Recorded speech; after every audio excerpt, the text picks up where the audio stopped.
গেটের সম্বন্ধে কইতেছে স্যার আপনারা আত্মসম্মান হুন করেন না, আমরাও আত্মসম্মান হুন করি, মিটমাট হয়ে যাগুয়া, কোনো মারামারি কোনো দরকার নাই, গোলাগুলি কোনো দরকার নাই। বাদে পোলাফানতে গাড়ি লাঠি সেটা যা আসছিল সব নিচে নামাই দিচ্ছে, ওরা বন্দুক নিচে নামাইছে, ওরা পোলাফান মনে করেন দাঁড়াইছে, যখন কাছে আসে এক ধাক্কা গুলি ধরে মনে হন 20 জন গুলি করছে, 5-6 জন পড়ে গেছে।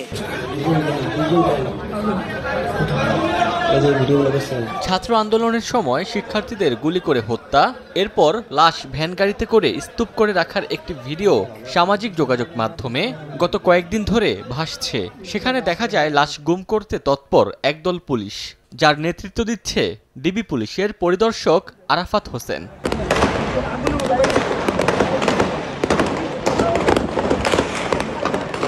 5 আগস্ট সাভারের আশুলিয়া থানার সামনে ছাত্র জনতার উপর গুলি ছুড়ে হত্যার রাজত্ব কায়েম করে পুলিশ। ভয়ঙ্কর সেই দিনে আর কি ঘটেছিল তার রোমহর্ষক বর্ণনা দেন প্রত্যক্ষদর্শীরা। এক ধাক্কা গুলি ধরে মনে হন 20 জন গুলি করছে, গুলি খায় পড়ছে, পুলিশের গাড়িতে উড়াইছে, পুলিশের আগুন দিছে, পানি লয়ে আমরা সবাই বাড়িছি যাতে লাস্টে না ফুরা থাকে, লাস্টে আমরা নিবাইতে পারি।